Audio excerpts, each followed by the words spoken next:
Itu penjualan tuh sampai hampir nol. Di Oh, sekarang tuh hampir nol ya. Jadi ya nggak jalan sama sekali lah.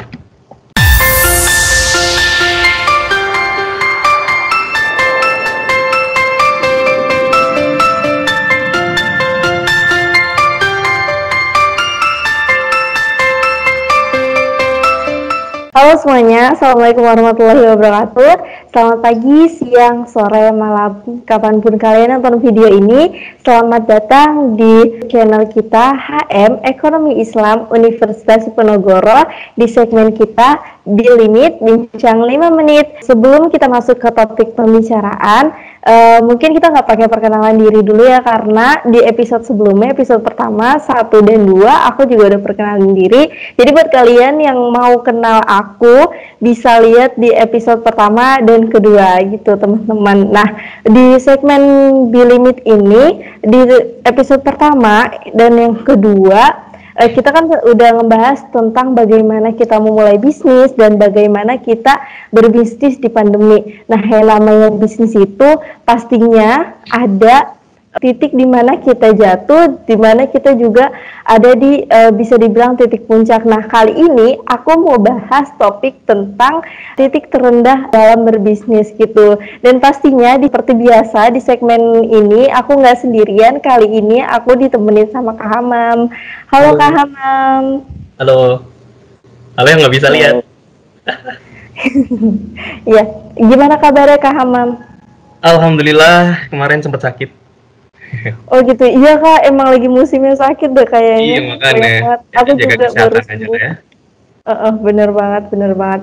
Sebelumnya aku mau bilang makasih banget sama Kak Hamam yang udah menyempatkan diri buat ngobrol sedikit di segmen kita Bilimit.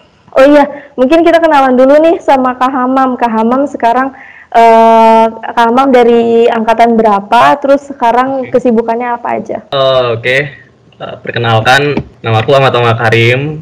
Aku angkatan 2016 Ekonomi Islam. Sibukan sehari-hari sih lebih ke jaga toko. Oh, jaga toko. Iya, Sekarang kan sekarang punya jaga toko apa, Kak? toko pakaian, clothing sama vendor gitu sih. Tapi untuk sekarang sih fokusnya lebih ke offline. Jadi penjualan offline yang di store. Tapi untuk kedepannya sih tetap ekspansinya online kayak gitu. Mungkin langsung kita ke topik aja ya, kayak dari kakak nih.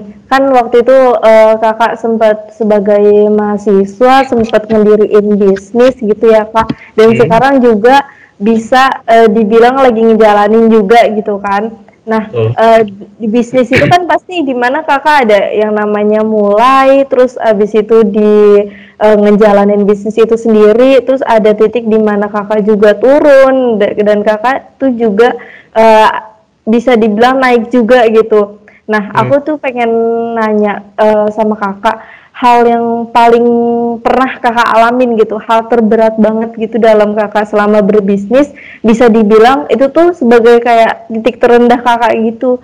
Mungkin bisa ceritain. Pas ini, pada saat ini, Oh, pada saat ini. Iya, pada saat ini tuh titik terendah sih kalau aku pikir.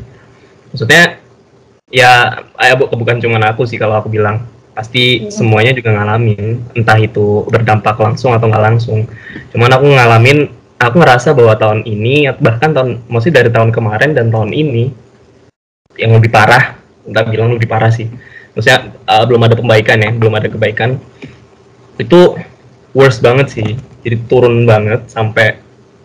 Jadi kalau basicku sebenarnya di batik, basicku tuh batik. Kan ayah juga batik kan, karena itu penjualan tuh sampai hampir nol. Di sekarang tuh hampir nol ya. Jadi ya nggak jalan sama sekali lah. Terus Boska, outlet Boska yang di Tembalang itu masih tutup sampai sekarang. Jadi udah beberapa kali tutup sih, udah 2 kali tutup. Jadi yang pertama itu buka awal bulan apa ya? Februari, Maret kali ya, mungkin Maret, awal buka tuh Maret. Itu kan awal-awal corona masuk di Indonesia. Tuh dengan berani dan gagahnya kita buka Boska. dengan modal yang nggak sedikit. Udah kita modal nekat karena kita ngira nggak bakal nyampe tuh sampai di lockdown tuh nggak nyampe gitu. Maksudnya ya kita berharapnya pasti ada kabar baik kok depannya, santai aja udah jalanin dulu gitu. Tapi ternyata emang nggak sesuai kenyataan, jadi ya susah untuk mau dijalanin, susah karena jalanin bisa, cuman kayak nggak nutup aja, cuma nutup buat operasional, nggak ada untung. Jadi di situ tuh ya capek doang pasti ini ya. Kalau kemarin itu tuh di Boska sampai sekarang masih belum buka, dan tapi Boska aku bukan untuk sekarang, aku udah bukan bagiannya lagi, jadi udah lepas dari Boska. Tuh titik terendahnya kalau bisa dibilang sekarang ini titik terendah gitu. Iya, agak bingung sebenarnya ini. Saya masih motivasi, tapi sebenarnya saya juga masih terpuruk gitu. Nggak motivasi juga sih, sharing mungkin ya, lebih ke sharing ya. Iya bener, sharing. Sebenarnya aku juga kemarin sempat di episode kedua itu kan ngomong tentang berbisnis di masa pandemi ya sama Kak Naufal. Nah, emang benar-benar di masa pandemi itu kayak yang bisa dibilang titik terendah di semua bisnis sih Kak. Ada yang sampai benar-benar ya tutup gitu kan, kayak Boska Kakak gitu. Terus abis itu ada yang bisa bertahan tapi penjualan nol gitu, yang lagi-lagi yang disalahin pandemi gitu kan. Walaupun ya itu mungkin salah satu penyebab aja sih sebenarnya gitu. Tapi emang nggak bisa di ini sih Kak, kalau misalnya pandemi lockdown itu kan benar-benar kekurangan konsumen ya gitu kan, karena sasaran kita konsumen, kalau konsumen nggak ada kan ya kita mau jual ke siapa gitu kan. Terus dari yang Kakak dapat, mungkin Kakak kan bilang sekarang titik terendahnya gitu, dan dari Kakak titik terendah sekarang gitu, udah nangkep belum sih Kak hikmah yang Kakak bisa ambil dari sekarang yang Kakak alamin gitu? Hikmah ya, sabar. Sabar, semuanya sabar itu pokoknya. Iya pasti. Karena nggak ada yang lain, apalagi. Iya benar. Ya pasti ini siapa? Ya dituntut, kata-kata klise lah, dituntut untuk selalu kreatif, karena kan peluang ya, bisnis kan mengenai peluang. Jadi gimana caranya kita bisa menangkap peluang dengan kita ngeluarin kreativitas itu, kata-kata klise. Iya benar banget. Pandemi ini kayak ngerasa sebenarnya bukan dalam berbisnis juga ya, kayak kita sebagai mahasiswa pun belajar kayak ya gimana caranya kalian tetap enjoy belajar dalam posisi online gini, tetap kena materi gitu kan Kak. Pandemi itu emang bener-bener ngerasa, aku juga ngerasa gitu ya sebagai mahasiswa di bagian belajar gitu kan, online juga nggak masuk gitu. Emang bener-bener nuntut kita gitu buat lebih inovatif gimana buat ngembangin sesuatu yang biar kitanya juga nggak bosen. Terus kalau misalkan berbisnis, biar gimana caranya bisnis ini tuh kayak lebih menyesuaikan di masa pandemi itu gitu. Bener banget, sabar, terus ikhlas yang benar-benar ikhlas. Sabar doang, kalau nggak ikhlas juga agak susah ya, terpaksa iya bener banget. Enggak sih, di pandemi ini sih kalau strategi sih bertahan sih. Oh iya benar. Untuk ekspansi susah. Kalau di aku ya, kalau khususnya aku untuk di bisnisku untuk sekarang itu ekspansi susah, mundur udah terlanjur basah. Ya udahlah, bertahan. Kalau ada penjualan ya alhamdulillah ada penjualan gitu, masih bisa nutup operasional, masih untung dikit, udah bersyukur lah. Iya nggak apa-apa, semoga dari pandemi ini banyak banget hadiah yang sebenarnya kita tuh nggak terduga ya kayak karena kan kita nggak tahu rencana Allah yang benar-benar yang terbaik lah buat kita gitu ke depannya. Dan Bener. semoga dari pandemi ini yang tadinya kakak bilang kakak penjualannya 0 sampai 0, terus habis itu cuma buat bertahan doang, semoga kedepannya bisa mungkin bisa jauh lebih besar gitu, dan bisa kakak tuh bisa ekspansi juga ke daerah-daerah luar juga gitu. Amin, amin, amin, amin. Dan dari kakak sendiri ya kayak karena kan setiap orang dalam berbisnis gitu kan ya pasti ada yang namanya jatuh gitu kan, dan yang bikin ngebedain itu kan pasti caranya kan. Ya. Cara orang ngadepin itu kan pasti beda-beda. Nah dari kakak sendiri yang kakak tuh ngerasa ini tuh bener-bener langkah khusus yang aku ambil gitu buat bisnis aku yang bisa dibilang beda gitu kak dari yang lain, itu kakak sendiri ada cara khusus gak sih kak buat ngadepin itu?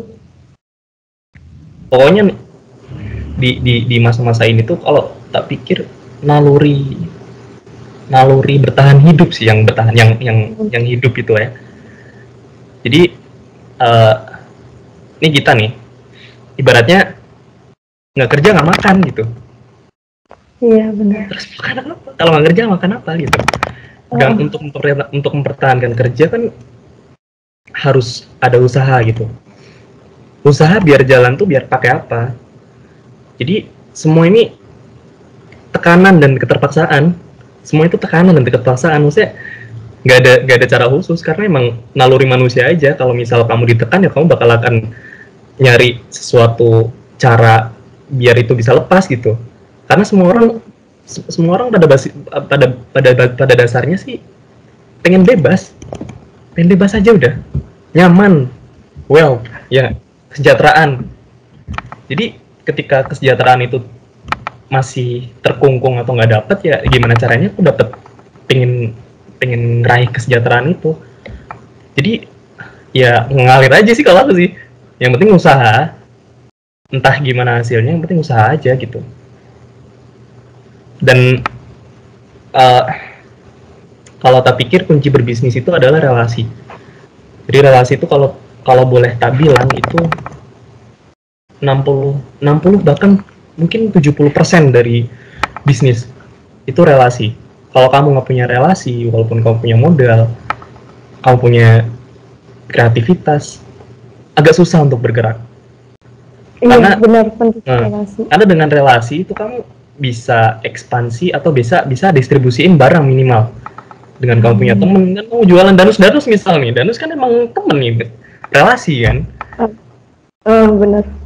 Sama kayak bisnisku tuh relasi. Jadi aku berpartner nih sama satu orang. Jadi aku berdua, satu tim berdua buat yang clothing sama vendor. Jadi timku yang partnerku ini tuh dia anak komunitas. Jadi termasuk orang yang temennya banyak gitulah. Dia punya banyak komunitas di Pekalongan ya. Saya kan di Pekalongan. Aku di Pekalongan. Jadi dia punya teman banyak di komunitas.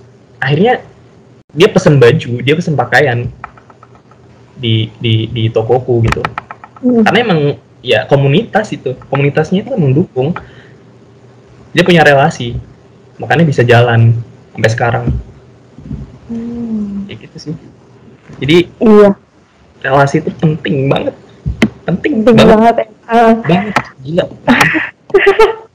Aku juga kayak pernah sempet kepikiran sih, emang ada rencana buat pengen ngebuat gitu, dan emang bener relasi itu emang yang paling utama. Aku tuh justru kayak bukan nyari kayak tempat mana nih yang aku tuh bisa ngebuat produk ini, terus abis itu dengan modal yang murah karena relasi ini gitu loh kak. Jadi aku tahu tempat buat beli bahan-bahannya gitu, di mana buat yang lebih murah itu.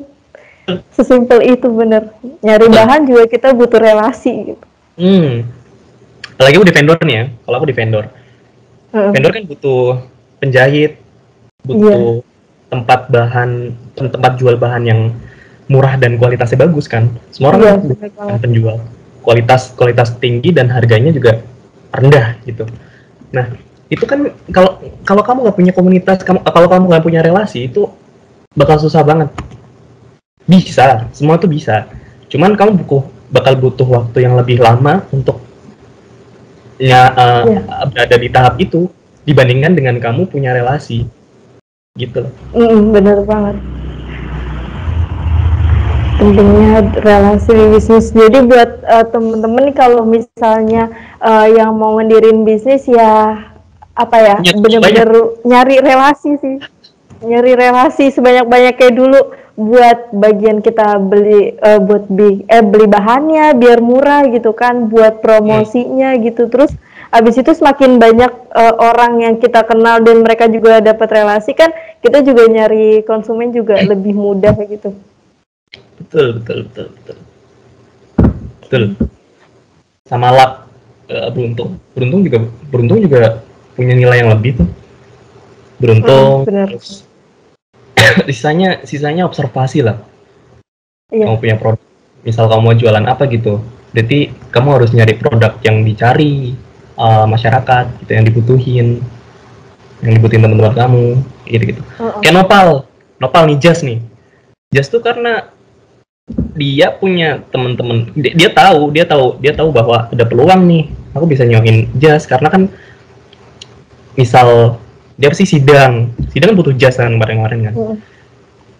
Terus banyak yang butuh, terus dia punya channel yang banyak, si Nopal sama si Wafi ya, itu kan punya channel yang banyak, makanya dia berani gerak, dia punya channel itu. Pun aku gitu sih. Dan ini berarti poin yang aku ambil di sini itu bisa dibilang ya bedanya bisnis sama sekedar dagang itu ya itu kalau misalkan bisnis itu kita pengen jalanin, kita pengen ngelakuin ya harus ada strategi, harus ada usaha yang bener-bener lebih gitu ya kayak betul banget. Mungkin di sini poinnya yang kita ambil adalah ya mau sekuat apapun bisnis gitu kan, mau tadi yang kakak juga nekat kan iniin Boska gitu, kalau misalnya emang udah waktunya jatuh ya udah gitu, kita juga nggak bisa nyalahin takdir gitu kan, tapi intinya gimana kita cara ngadepin untuk ikhlas, terus kita juga ditantang untuk lebih inovatif gitu untuk menghadapi masa-masa ini gitu. Terus buat berbisnis juga yang terpenting banget adalah relasi, bener banget. Gimana kita bisa ngebangun hubungan sama orang-orang, bisa ngebangun hubungan sama gimana kita cari bahan, gimana kita mendistribusi, gimana kita cari konsumen juga gitu teman-teman. Oh kakak mau iklan, sok atuh. Iya dong. Ya maksudnya di add ya, di follow Kiasan Store ya, @Surabi Boska. Itu mungkin bukanya Juli atau Agustus mungkin masih nggak tahu nanti gimana mereka bukanya. Oh ya kak, mungkin sebelum kita tutup ini ada yang kakak mau sampaikan nggak sebagai closing statement dari kakak? Closing statement ya intinya tetap hidup lah gitu. Tetap hidup tuh banyak makna ya. Kamu bertahan hidup dengan kesejahteraan, kamu nyari kesejahteraan, kamu nyari kebebasan, ya, dan harus bahagia lah intinya. Apapun yang kamu jalani, kamu harus bahagia. Oke. Makasih Kak untuk closing statement juga.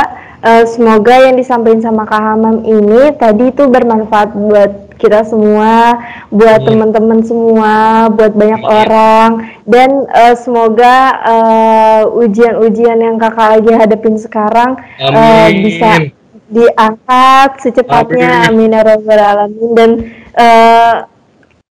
cepat digantikan dengan yang hadiah yang benar-benar terbaik dari Allah Subhanahu Wa Taala. Amin.